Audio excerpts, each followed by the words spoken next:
Hey guys, welcome back to another episode of Differentiate Understanding. Joining me today is Sharon Gai. Sharon is an expert in AI and innovation. She helps organizations do more with less using AI across their organizations, especially focusing on serving the retail sector. Well, how did she get started? In her tenure at Alibaba, she advised brands and heads of state in crafting the digital strategy with pragmatic marketing and AI technology. Since then, she has worked with TEDx, Singularity University, UBS, Deloitte, Walmart, LVMH, Nestle, Coca-Cola, Lenovo, and many, many other companies. She is a Rethink Retail's top retail expert and a LinkedIn community top voice in 2024. She has authored 2 books, E-commerce Reimagined and How to Do More with Less Using AI. Hey Sharon, thank you so much for joining us today. It's great to reconnect with you. We met I think 4 or 5 years ago back in Shanghai, and you were still with Alibaba, right? So why don't you start with telling us about your journey? Like, you grew up in Canada, you worked in Hangzhou, Alibaba. I know now you live in New York. How did you kind of bring together all those expertise to what you do today, which is help big organizations in adopting in AI technology? Sure. So when we met, I was working at Alibaba still. For me, as somebody who was born in China and raised in North America, and then I chose specifically to go back to China to work for a bit, the reason why I did what I did is I just knew that going forward 10, 20 years out, the 2 major superpowers would be the US and China. And I already had a pretty good understanding of things that were going on in North America. Going back to where I was born and getting the chance to work there at one of the tech companies there really opened my eyes to how both countries work. I think in the future, it's going to be a ping ponging back and forth of, I'm sure, different globalized companies and projects between the 2 places. And so that had blended pretty well to what I do now, which is a lot of writing and keynote speaking and consulting for global companies that both have a footing in China and the US. So it all ties together pretty well now, but definitely as I was going through my through line or life trajectory, it seemed very confusing in the beginning phases. Yeah, tell us a bit more about your time at Alibaba, because I know you were part of quite a special cohort. It was a bit of a test and trial group of international cadets per se. I've never been in cadets before, but I guess with anyone joining Alibaba, it feels like going into entering a corporate army of sorts. But the program was originally set up or it was a brainchild of Jack Ma's. I think he had similar thoughts, which was, eventually you'll hit the bottleneck of about 1 billion or so internet users in China. Where do you then grow the company beyond the 1 billion users? You have to find it outside of China. And so the first place of external search was Southeast Asia, and then into the Middle East, Africa, Europe, and then eventually the US. And so his long term vision was to recruit people who came from those places, those corners of the earth, to get them to come to China to be ingrained with Alibaba's culture, way of working, and to bring them back out again, and then ping pong back and forth, just as I thought. So I think his vision and my own personal vision aligned pretty well. So that's what got me to join the program. And yes, it was definitely an experiment. There were many, what I would call seasons of us or cohorts. Every single year, there were new people that came in from different cultures based on the strategy of the company at the time. I think in certain years, they really wanted more a certain language to be spoken. So they really hired for that specific language. And it definitely changed at different versions. But the idea was to bring in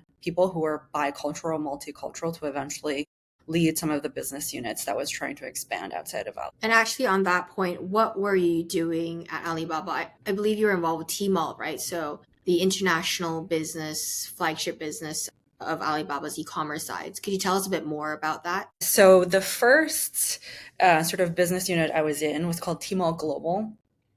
Or the larger BU is called Tmall import export. And of course, as you would know, Chinese tech companies always like to change names and just change things. Embracing change is one of the values. So at first it was called Tmall import and export. And I was first on the import side. And then I went to the export side, which is what we call Taobao Tmall World, where there's about 50 million Chinese diaspora around the world. And they also will use Taobao as a shopping app. At the time was also the growing footprint of the Sheins and Temus of the world, where these local Chinese e-commerce apps were trying to leave China. And so Taobao Tmall World was also part of that exercise. And so those were my main two. So the first was, one of them was Taobao Tmall import export, and then I moved to Tmall Classic, which is the domestic side of Tmall, where most brands were either Western brands selling into China or Chinese brands selling to local Chinese consumers. So you really got a good look into how the retail, e-commerce, digital kind of evolution happened in China. You're super plugged in, and you were there for 6-7 years, right? So when you left, published a book. You published E-commerce Reimagined, and I believe at that time it was COVID, peak COVID, and just everything kind of changed again, and we saw the rise of e-commerce really being part of the daily lives of North American consumers as well.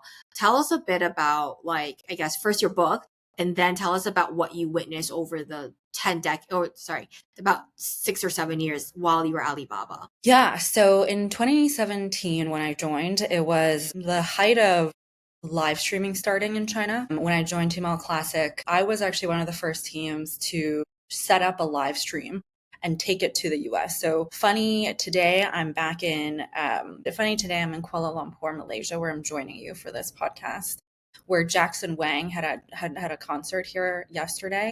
And he was one of the celebrities that we collaborated with first to do one of those live streams. At the time when we were trying out and testing out live stream rooms, we didn't know about the flow, how to direct things, what questions to ask him, how do you showcase the products in a very natural, organic way.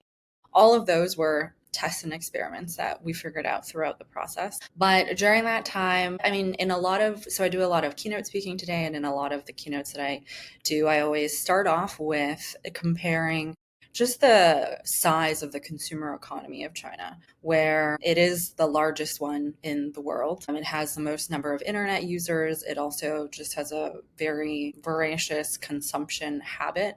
It also has the highest internet penetration in the world, number of mobile users in the world, and out of those users, people who are buying things online. There's a high amount of trust online because historically from Tmall, from JD, there's been very, very high standards by merchants. So when merchants enter a marketplace, there's usually very demanding terms for them to host returns, be able to accept returns, to deliver things on time. And that standardization eventually increases trust in the marketplace, that even if there is a new Taobao seller that emerges, the consumer will most likely trust them, versus if you had that same transaction happen in the US, there's a lot less trust in the marketplace.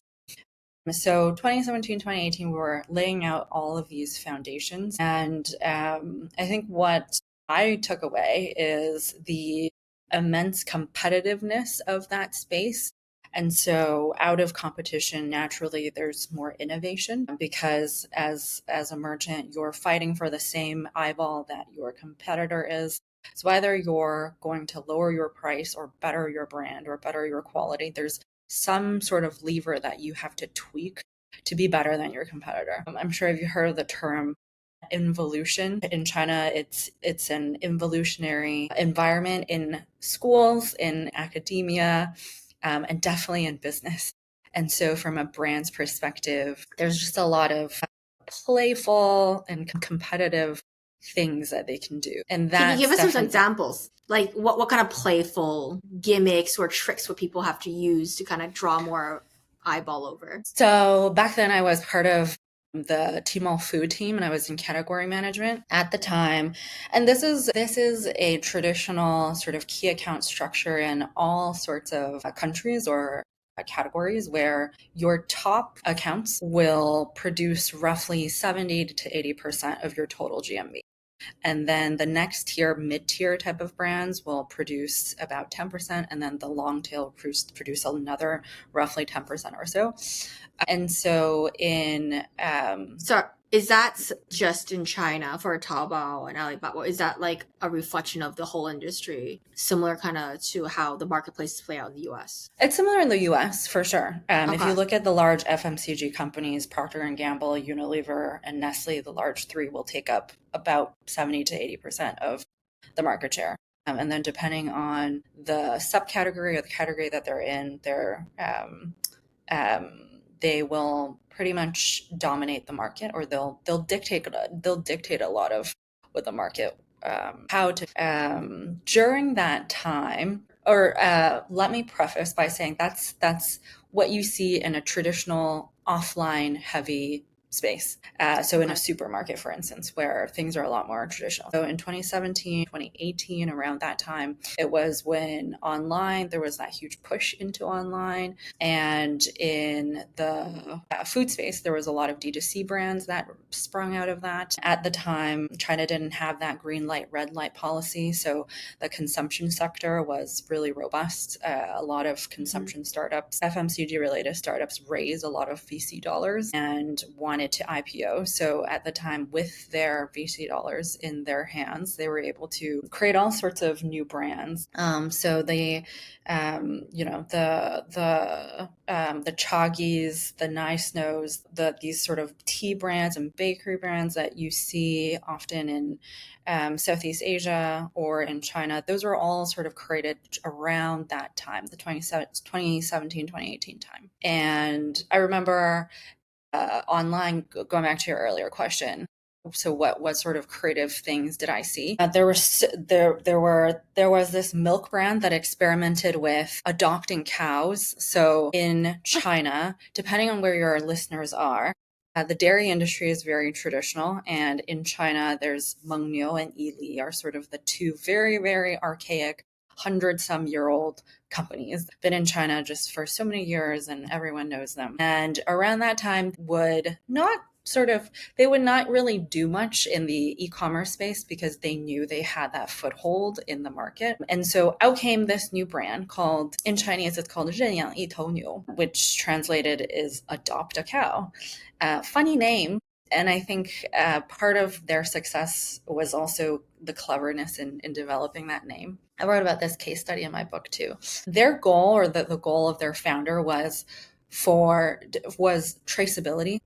A couple of years earlier than that, there was this huge milk powder incident where several babies, I think infants, died because of this milk powder was poorly made. And so his focus was, could we have every family in China, quote unquote, own a cow that they can milk from afar, and that when they get their milk delivery, it's from that cow that they raised, or that quote unquote they adopted. So that was his ultimate vision. That's how the name came about. And the things that we did was selling milk cards. So traditionally on an e-commerce, you have SKUs where you're buying the actual product. This was the first time where we're buying almost a gift card, but this card would just be for this one brand, and it would be sold at a much steeper discount. So that's why on the consumer side, you would want to buy it. On the merchant side, you would want to sell it. And we would roll this product out to a lot of other categories, for a lot of other products where people knew they would be spending that amount of GMV. So anything like toilet paper, rice, flour, milk, health supplements, any sort of category where you knew you were going to spend that much in a year's time for you, yourself, and your family, because it's just one of those products that you frequently shop for. And so that was something that eventually the entire platform rolled out, so the entire Tmall rolled out, but it started with that one company. And the reason why that company did that was because there were two very large incumbents. And the only way that he could compete is if he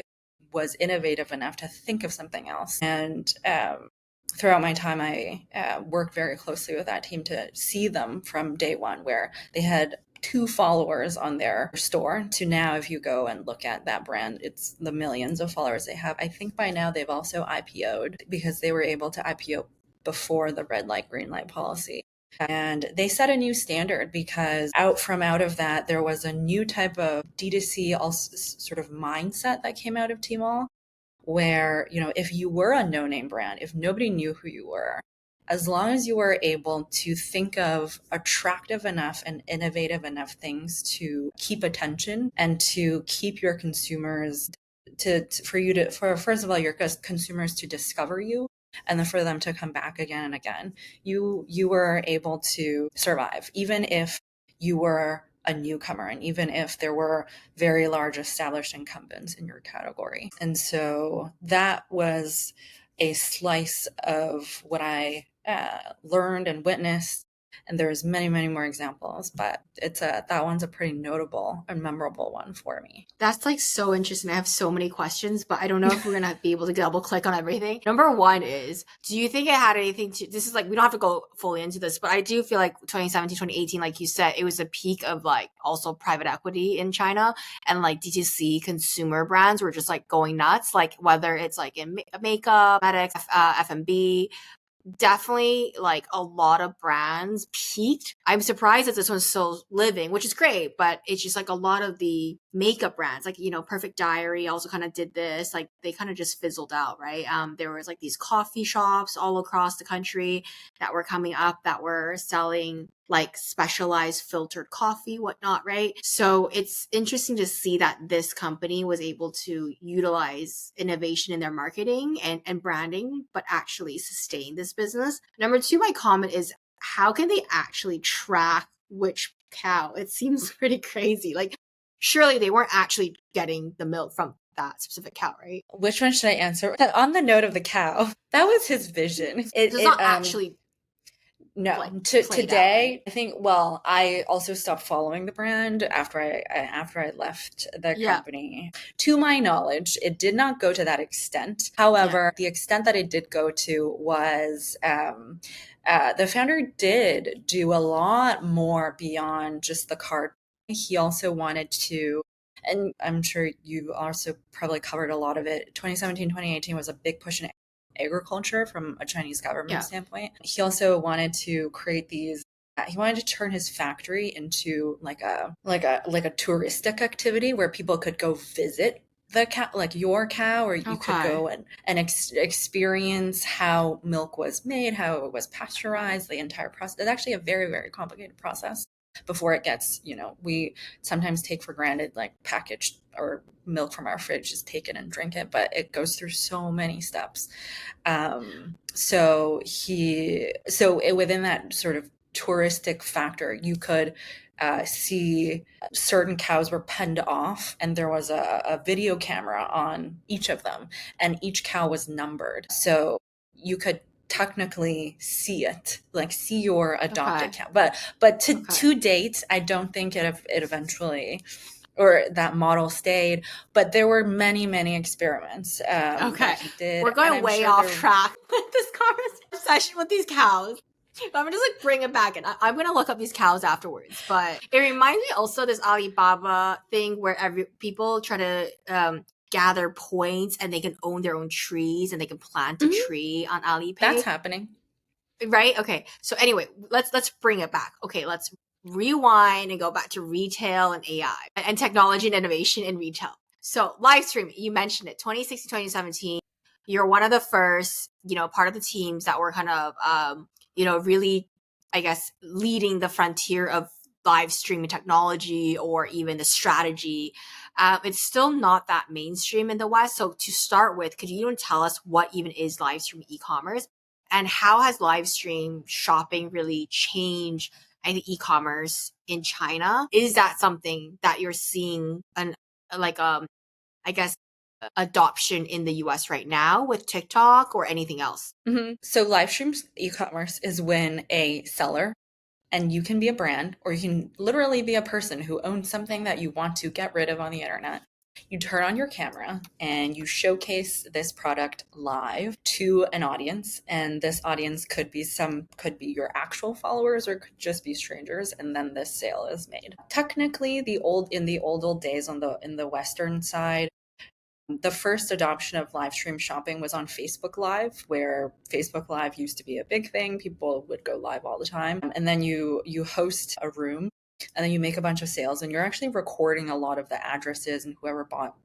bought something by hand. It was very, very manual. And then on Taobao side, they started with live streaming in app. And in the US, I think, the Walmarts, Amazons tried their shot at live streaming. They invested a lot of dollars in creating these very posh and professional looking streaming rooms, setting up streaming studios.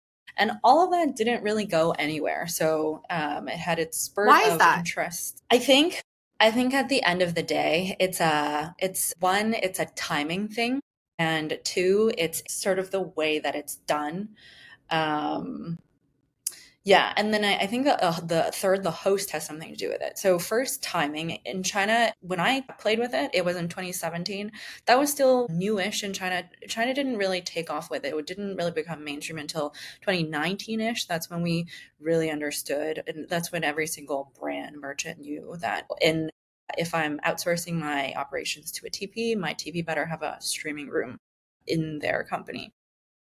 Sorry, TP is like a TP is a TP is a Tmall partner. So if you don't want to run your own e-commerce operations, you can outsource this to a company that knows this space very well. And to give the audience, sorry to interrupt, but to give the audience some context, like how big are we talking about live stream e-commerce? Like give people like the headline numbers, like a leading influencer during Double 11 or their annual GMV. What are we talking about? I think in total, I don't know the exact numbers, but it's north of a couple billion per year for sure for some streamers, which is crazy. There's like which is crazy. Salesperson, if you think about it. Well, on camera they're one person, but behind them is hundreds of people. And I've been through their product selection process. I've worked with them like throughout the night. Like they do not sleep. Their streams start at 8 p.m. That's not actually when they wake up.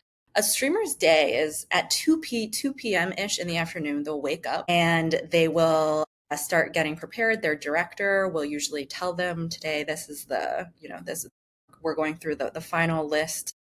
This is the final price that we're going to sell all of these products at 8 p.m., usually 8 p.m., maybe sometimes 6, sometimes 9. The show starts.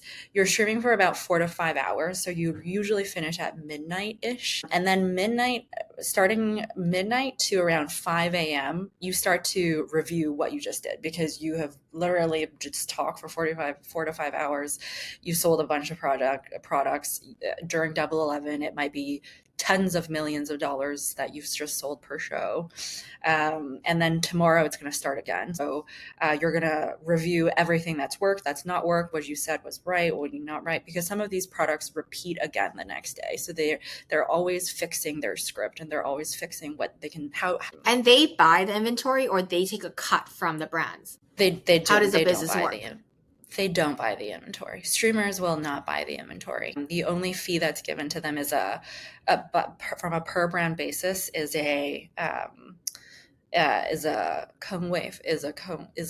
like a slot fee. So if I'm a brand and you're the streamer, I'll pay you $5,000 for you to show my product. But beyond that, you'll also take a 10 to 15% ish commission per product that you're selling. So this is very different from how Instagram influencers work, is kind of where my point is. Like for Instagram influencers, it's like, okay, you place this product here, that's one-off fee, versus a live streamer in China is actually making money continuously as long as like people are buying through their link, right? And people sometimes don't realize that. They don't. Yeah. So this very traditional financial model for streamers in China is not the same in the US. In the US, it depends. Some streamers are just hired to talk for 2-3 hours at a time, and they're almost paid on a per hour basis. Some streamers are paid, they're paid a set fee for the entire stream. It's not even commission based. Their whole job is to, if they're selling clothes, they just put it on, turn in front of the camera, comments will fly in, say, can you try this on another color? They take it off, put it on the other color. And so it's almost very robotic, and you sort of follow what the comments are saying. It's not commission based, so they think less. They have to think less. They're a lot less strategic also with placement of products, which one goes first, which one goes second, because that also changes. That'll also impact GMV. So the two financial models are pretty different. But going back to your question earlier, is this happening in the US? It is absolutely happening in the US. It's actually, the last numbers I checked was about $60 billion in the US. And that was last year's number. So it should be a lot more now. The biggest US player is this app called Whatnot. I think that's the most successful app. I think they're a Series D startup now. They started with collectibles, and I know some of their early collectible sellers, they sell trading cards. That's the start of live streaming in the US, is trading cards. Like, there's a huge fan base for these there's this Italian brand that makes this specific card, and there's a bunch of also intricacies with how to detect if a card is fake or if a card is real. But that's It's still the quite starter niche. product. It's not It's like very niche. mainstream, yeah, and prolific in China right now. Like how everyone like knows what live stream e-commerce is. Like any auntie on the street will know about it. So it's just like a very different kind of model. I want to bring it back and talk about, you know, what that means. Does it mean it's like shopping felt more personalized, or did it mean like you said, it was more rapid? Did it mean more interaction? Like I just want to see, does that kind of foreshadow the future of technology and shopping experience In the US? in the US? Yes.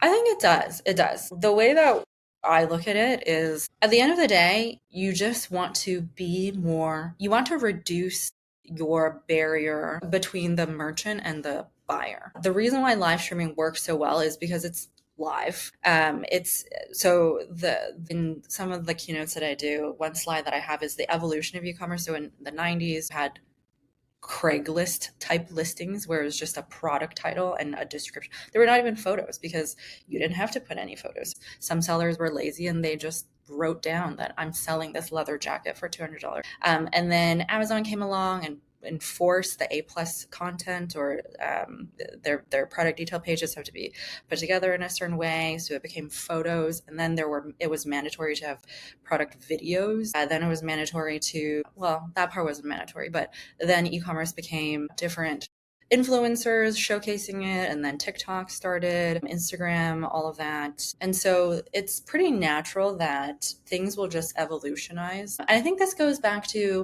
competition, which is China's just more competitive. So they jumped into live streaming a lot faster because we noticed that the merchants that live streamed did better than the ones that didn't. It was as simple as that. And so the ones that didn't would start doing it, and they were forced to learn it, even if they didn't really want to, because that's just what worked. And so in the US, it's worked for these collectibles toys companies, and I think other brands see that. And now Whatnot has become cross category. Now they started with collectibles, but now a lot of fashion brands have jumped in, food brands have jumped in, supplements also.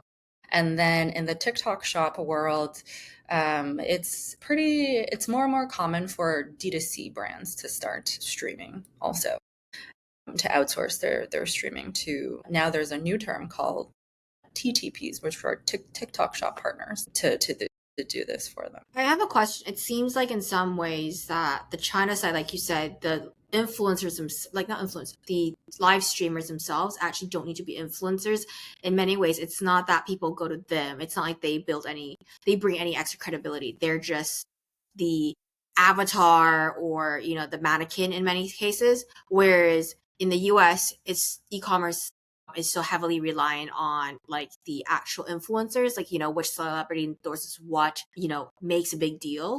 Do you think we'll continue to see that kind of divergent path, or you think, you know, people will actually care less and less about who the influencer is? It's actually kind of the reverse if we're just talking about live streaming. Okay. In that in the US, the people who are streaming are sort of no-name people. And then Okay. in China, it's the well-known streamers, not the celebrities.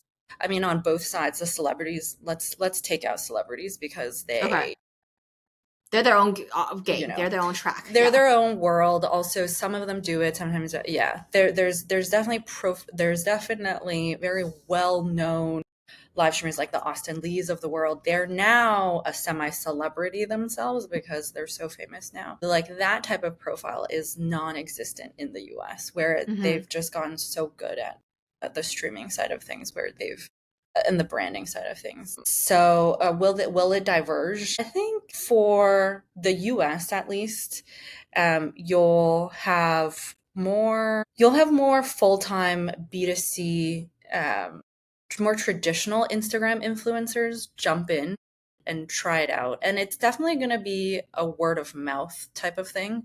Like what I see on TikTok today is there are certain influencers who are traditional influencers and now they've jumped into the live streaming side. So I think in the US it's still a testing the waters type of thing. As for China, I think the big concern is the AI piece, where now if you go to any branded room, if it's an off hour, if it's an off peak time, it's some sort of AI avatar that's streaming. To date, I'm sure you've heard of the Lo Yonghao live stream room in for 618. I think it was Yeah. this year, where he did the AI live stream and he sold X million of dollars. And it was more than he would do when he streamed himself in person as a human live. And that in the media space, there was a big wave of, are we going to be replaced by these AI streamers now? I think that was definitely a big, it was definitely more of a PR push. Like it's very easy to tweak those numbers so that you do make it seem like your AI version can sell a lot more. Mm-hmm. You can play with pricing, the product that it sells, a Yeah. lot of things. Yeah. So in China, I think the future is going to be, are those big name streamers going to want to employ an AI version of themselves to conduct live streams? I think that is something that a lot of them are thinking about. Like once we let it happen, how is that gonna change the industry? Actually, that's where I really want to kind of take our conversation to next, which is like we've talked about live streaming, and that's kind of like the next technological, I guess, breakthrough in e-commerce for the US, given that like, East Asia is already like really, really e-commerce already really, really sorry, I want to say is like this live streaming model is already very prevalent across East Asia. And like you said, the next stage of technological breakthrough for e-commerce in China or even including East Asia is really in avatars or AI avatars. And we already kind of saw Alibaba with their kind of like a fake avatar, like these like cartoon avatars for a while now. Can you tell us a bit more about that? Like actually give us the context of like how the AI avatar technology within Alibaba has evolved over the years and what we're going to potentially see in the future. Because what you just said about the loyal health thing is essentially this frees up his actual free time, his time, and his avatar can just sell for him. Then do we still need him, or is he going to become the brain behind it? And what's the future of AI within this whole conversation? I think there's a difference to note between a real person Mm-hmm. creating an avatar of themselves and being like the Wizard of Oz, the Oz, and like puppeteering their avatar Yeah. versus I think what you were talking about is the Ayais of the world, where it's like Yes. very futuristic looking. She is a completely fictitious person. Her face is made up, the things that she wears is all made up. That type of, maybe for a better term, that type of um, sort of metaverse looking, futuristic looking thing is not so much an avatar, Mm-hmm. but it does happen. Like there's also Lil Miquela is similar in Brazil. She's also Yeah. like yeah, she's like forever 19 years old. She's worked with all sorts of major luxury brands. Will work with her now. So that model is proliferating around the world. I think that way of selling something, or that the evidence of that in the market, what was pretty big in the 2020-21 time of the world. It's definitely died down a bit. to date, I have not seen new versions of Ayais because technically, Right. if Ayai worked really well, there should have been many, many versions of her. And from a brand standpoint, we should also see like each brand would have sort of their own version of Ayai. I think this brand called Florasis, which is this makeup brand, they created one too, but she's also kind of disappeared. So I think that It's almost like mascots. The mascots, right? You right. Right? Like, and they kind of It's just like died. another And look. yeah, but people actually still want a human looking thing, whatever, like a human being to try on the product. So to your point, like the Lo Yonghao example, it's like people still like the fact that it looked like him, like a human, but it's not him, right? Well, I think the Lo Yonghao specific one was the novelty of it. Yesterday, I was trying to buy something directly in ChatGPT because of their partnership with Etsy. I just wanted to see if it'll get delivered, when it'll get delivered, versus if I just bought from a traditional .com website. Like there's a novel, and I just came out of a Capgemini panel a couple of days ago before that, where every single panelist was like, "We're all shopping in ChatGPT right now." I'm like, how? I don't know how long this is actually going to last. How good is experience good? Because I can't do it in Hong Kong. Is experience good? Can you? Is the whole yeah, you can definitely buy things within within the app for sure. Not every single but is it product. a good experience? But is it a good experience? Like how does it differ from going to a Alibaba.com versus like a Taobao.com versus like the Amazon.com? I think it's very dependent on if you're very sure of this product, because the weakness of ChatGPT and just shopping via LLMs is it's way worse display, because usually product photos are very beautiful and they hired models and background sets to picture this product very nicely. But in ChatGPT, a lot of these pictures are compressed. If they were originally long, they're like shortened out. Like a lot of these photos there's no standardization. And then also it cannot show videos. It can show YouTube videos inside a chain of chat, but there's no, like if there was a product video, it can't show the video. So if it's something that you already know, that you already buy all the time, then I think it's easier to buy through an LLM. But if it's something that you kind of want to browse and look at and maybe like flip through a couple of pages of reviews or photos, it's not the best shopping experience. So basically, I would still go back to a traditional .com website. Like the agent will just go from your intent all the way to purchase, all like in one go. You don't have to click through a bunch of buttons. You just say, "Hi, buy me this using this credit card." Go, kind of thing. Okay. Actually, tell us more about that. Like, are you seeing more brands that you're working with right now adopt like AI within their purchasing process? From the perspective of a brand, I think all brands right now, the big to do for all brands right now is AEO, if you've heard of that term. So it's a differentiation from the old SEO world, where if I wanted to buy like a winter pea coat, I put it in Google, a bunch of blue links show up. I click through the Macy's link, the Bloomingdale's link, maybe another one, Ralph Lauren or something. And I look at it and I browse through it, maybe add to cart, maybe I leave, I go to another site. That type of experience is being changed because now a lot of people are searching for their products through a ChatGPT, a Claude, a Perplexity.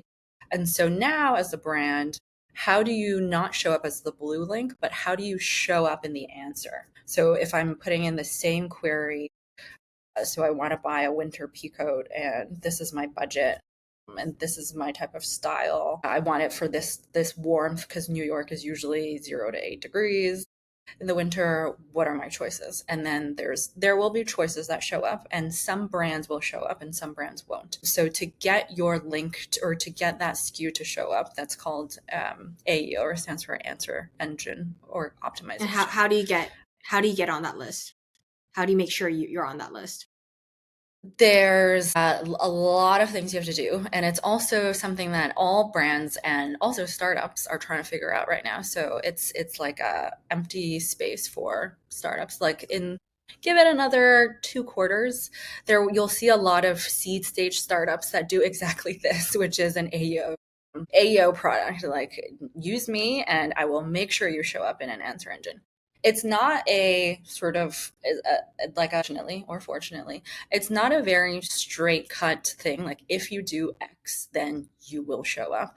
There's a lot of things you have to do behind the scenes, from just reorienting your product detail page to make it more crawlable. Some websites want to wear off bots, like whenever you see the Cloudflare pop up where it says check if you're a human. Most websites don't want bots to crawl all over their site by default. And so you have to remove that. You have to also make sure that your product detail pages, or any web page rather, is very, very intricate. So much so that if anybody searched for a certain question, that whatever your product detail page says will pull up. So for instance, even with the example that I just said, a pea coat in the winter for New York, and it's perfect for 0 to 8 degrees.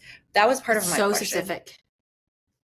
It's very specific because the way that we search has just changed. We went from typing a couple of keywords to Google to now, even for yourself, maybe when you look into ChatGPT or when you're looking for an answer, your prompts are getting longer and longer. Just what you are looking for is more and more, because it's easier and easier to find information that directly hits what we want to find. So in the 0 to 8 degree example, if one coat seller had that listed, would surface in the answer engine, versus the coat seller that just said, this is a beautiful coat, and like providing no additional intricate detail for an answer engine to pull off of. But beyond that, there's so much more. There's more on reviews, how well your brand is guarded, general sort of reviews, Google reviews of your brand. And then back in the day, these LLMs pulled a lot from Reddit.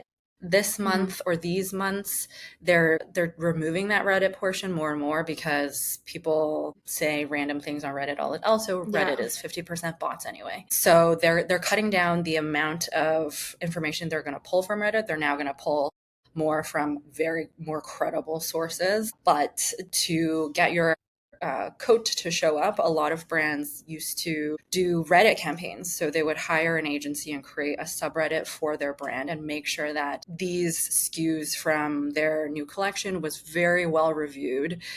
But a lot of them were fake. But that at least it was talked about in the Reddit community, because Reddit content was very highly regarded by LLMs.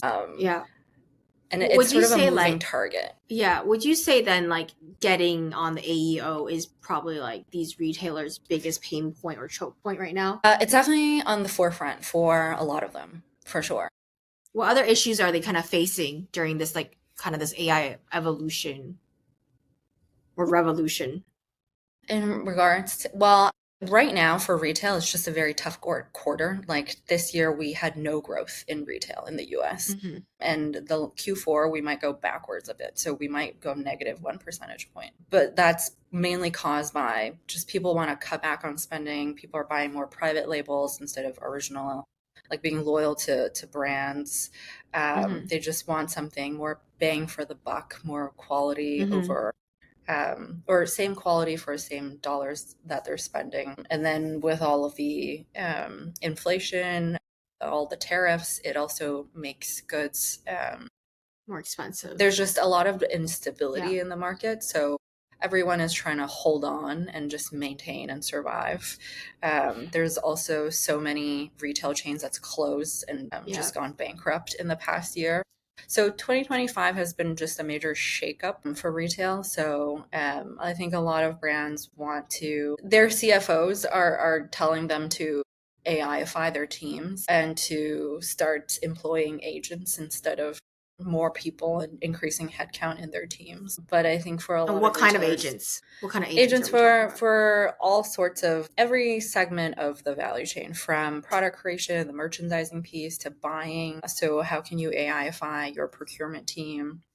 Maybe not completely remove the person, but at least stop them from increasing the team and to start outsourcing a lot of the work to AI, to the redesign of websites, writing copy, creating product detail pages, creating marketing content. How do you sell? How do you market this product better to your consumers? All of that can definitely be your productivity can definitely increase from using AI. And that's what a lot of brands are thinking about doing and implementing this year and probably the next. And that's where a lot of the work that's where a lot of the work focus on, right? That you do.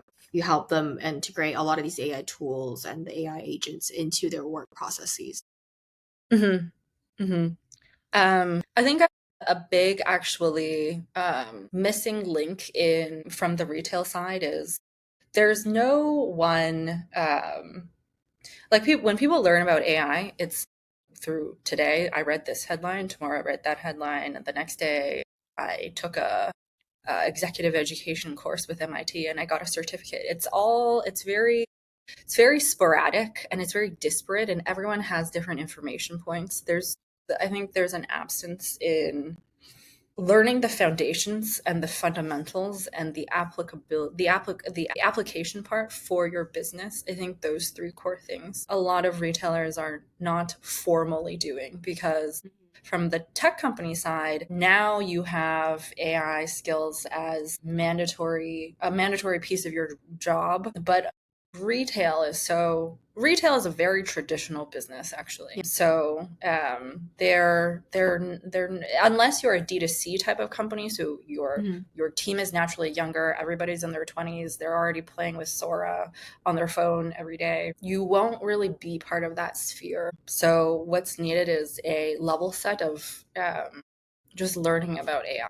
Yeah. So if you were, I like this question, I thought it was quirky, but if you were given $100 million to really help revamp a traditional retailer, like let's say Macy's, right, or Bloomingdale's or whatnot, how would you actually use and spend that money in terms of adopting AI and technology? What areas would you actually spend the money on if you want to, make your company future proof in the next 5 to 10 years with this whole AI revolution?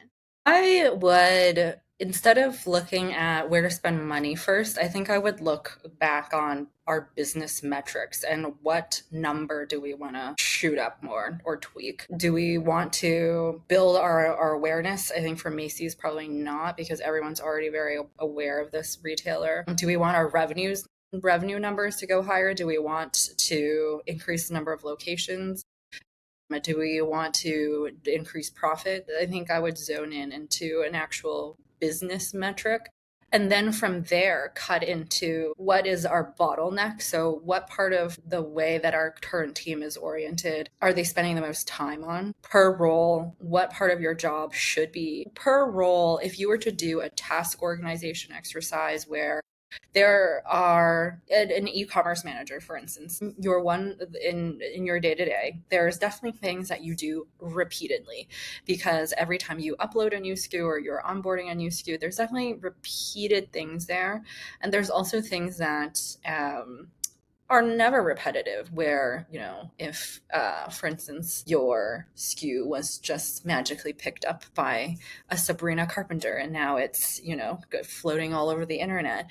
That's like a one-of-a-kind thing that AI is not really good with in handling and capitalizing on. And so if we figure out the bottleneck and the repetitive pieces of your job, to then find the tools that will take away that repetition, to free you, to give that time back to you, and to free you in whatever else you can do to make the business better. I think that's where that's sort of the stepwise sequence of things that I would do. And I think that in terms of a dollar figure standpoint, honestly, a lot of these AI companies don't really know how to best price their products. The whole industry is just in a huge moment of experimentation right now, Right. where a lot of people don't know whether to price it by the more traditional SaaS models, or should we do this in a lot of companies are going for a consultancy, like a consulting services play, because Palantir popularized that. Yeah. Or like a per time per query way, a usage number. And I get a lot of emails from partner vendors, from their partner teams, and every quarter or so they're like, we changed the numbers again. This from now on our pricing is going to be this for this many queries that come in. So a lot of things are in flux, but I think the important things that shouldn't be in flux or that would stay is that those foundational three things. That's a very actually thoughtful answer. I was just looking for a headline, but no, I think that's really, really, really fair assessment. Like there's just such an early stage in the whole industry right now that these tools don't even know how to price themselves, but eventually they will kind of figure out their own business models. And then I think for the users, whether these retail companies that you advise or not, they will figure out how to price that into their business. Okay, I'm mindful of time. I do want to ask, what do you think is the most overhyped idea in retail tech right now? This could be AI related or not, but just in general, where do you think people are putting a lot of attention in, and whether it's overhyped or not, or what do you think is an interesting retail tech that people might not know about? Actually, that's a better framing of the question. Something they might not know about is, well, I have mixed feelings about this, but in 2017, before I joined Alibaba, well, it was right around the year, they actually set up this traveling roadshow called Gateway, if you've heard of that.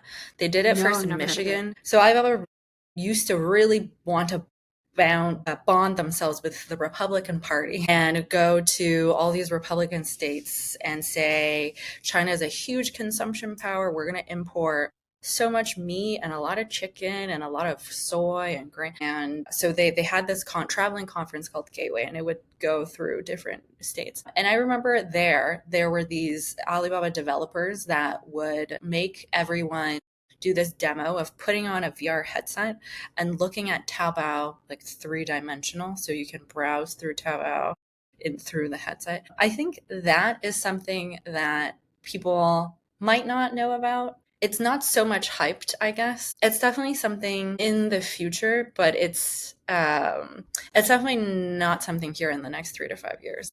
I think like wearables. Like wearables for shopping. Yeah, wearables for shopping, or anything where it's like a digital 3D store, like all of the things that we talked about in the metaverse, like those are very, very far away from us. Yeah. I feel like those VR sets just didn't really take off. They had a year of hype, and then the technology wasn't good enough. But I do see your point. Even for myself, if I could just wear something, I sound so lazy, but I can try out outfits and then click order, that would be really helpful. Because right now it's I shop on Net-a-Porter and it comes to me, then I have to send it back, right, if it doesn't fit. But that technology would really change how you shop. Yeah, Amazon has that where you can change your outfit. Mm-hmm. And then but it doesn't feel as real yet, right? It doesn't fit my body, my changing body, and it's just a fixed avatar, right? Yeah, it's 2-dimensional. But it's hard to do that too with a VR headset. I see what you mean. Okay. You would need some sort of mirror to do that sort of that was a tech that was big too, and then also died, which is in-store interactive displays where Guess implemented it, where you don't have time to try on all those outfits, so they uploaded every single item into this mirror, and you can just plop the mirror, and you're standing in front of the mirror, so you can see, you can check out your outfit without actually physically putting it on. Yeah, Lululemon had the fitness ones, right? The fitness mirrors, and then it was the same technology behind it, but it also kind of died after COVID. Although I think a few Chinese companies are trying to make it happen again. They're saying it's AI empowered, but right now it doesn't feel like much more than a big screen where you get to see reflection, kind of just follow the structures and instructions, and that's it, right? It's not a huge breakthrough yet. Yeah. I have one last question for you, because we're kind of going off on our tangent again, the two of us. They first started with the cows, and now it's the mirrors. What is one unique belief or differentiated view you may hold about the industry that you think is quite different from others in the industry? On the note of retail? On the note of retail and AI or retail and technology. I think retail is pretty simple. I think people complicate it too much with all these bells and whistles. At the end of the day, retail is, how do you sell something and make the other person interested? That's all. How do you take any product that you have, you can put any sort of shell over it, and someone's eyes light up. That's what retail is. I think all the AI that we add, the VR things, the personalization, this, or the other, those are all ways to do it, but I think it'll just change. So I think not enough retailers go to the heart of what they're selling or what they're doing. And they often, it's also understandable because, it's most, like in any pyramidic industry, you always look at what the top key account or top brand is doing. And they're usually producing the most GNV. So you say, they're selling a lot, I'm going to do what they do. And then everyone kind of swarms in that direction. And it's not that, I think that's for any industry, that's just how I guess the world works. But I think the right way to approach it isn't to look at that model. I think it's more just to answer the question of what are you selling and how are you going to sell it in a way that attracts attention? I think that's like pretty applicable to like every industry. Like when you're saying that, like really, I was just thinking about like the business of media, content, or anything, right? Like fundamentally go back to like what is the problem you're trying to solve? What answer are you trying to provide? What are you solving, right? Like, and then, go find your core versus all the kind of frivolous things outside of it.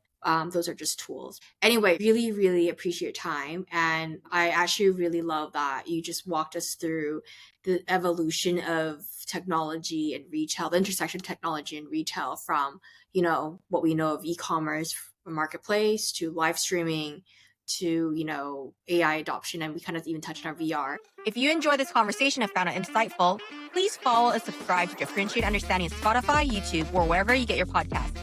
I'm Grace Zhao, and thank you so much for listening. And I'll be so grateful if you shared an episode with a friend.